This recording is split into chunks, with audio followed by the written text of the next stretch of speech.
Autoimmune thyroiditis, also known as Hashimoto's disease, is an organ-specific autoimmune disorder where your body attacks your own thyroid gland, often leading to hypothyroidism due to destruction and scarring of the gland itself. We know there's a genetic component, since identical twins are more likely to share the disease than fraternal twins.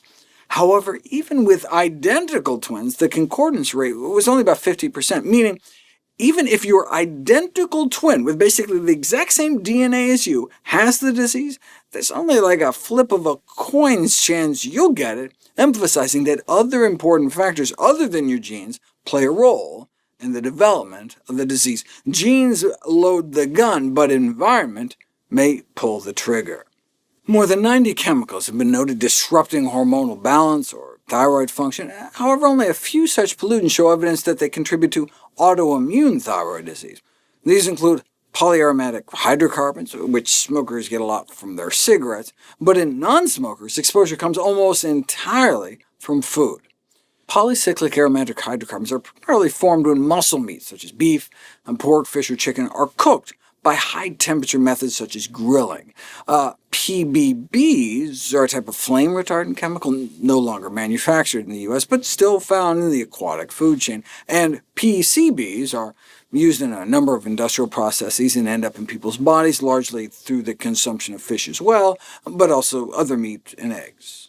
So one might suspect those eating plant-based diets would have lower rates of hypothyroidism, and indeed, despite their lower iodine intake, vegan diets tended to be protective, but they've never been put to the test in an interventional trial.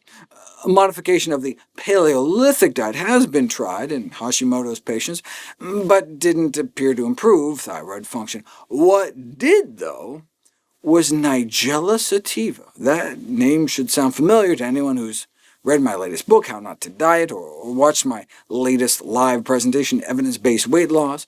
Nigella sativa is the sciencey name for black cumin, which is just a simple spice, but it's also used for a variety of medicinal purposes.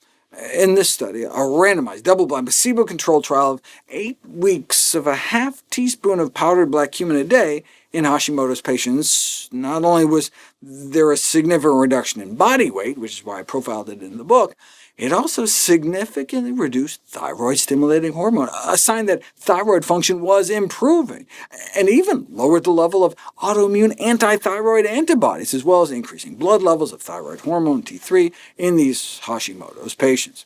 In addition, there was a significant drop in interleukin-23, a pro-inflammatory cell signal thought to help promote the autoimmune inflammation of the thyroid, so further confirming the anti-inflammatory nature of the plant. And what were the side effects? Well, a 17% drop in LDL bad cholesterol.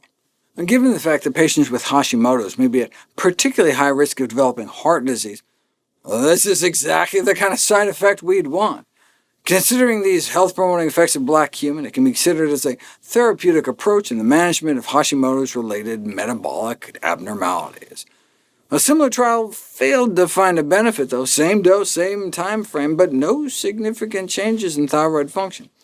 In contrast with the last study, though, they were not all Hashimoto's patients, but rather hypothyroid for any reason, and that may have diluted the results. And it's possible that telling patients to take the black cumin doses with their thyroid hormone replacement therapy may have interfered with its absorption, similar to other foods and drugs, which is why patients are normally told to take it on an empty stomach. Since there are no downsides, it's just a simple spice, I figure, hey, why not give it a try? The worst that can happen is you'll have tastier food.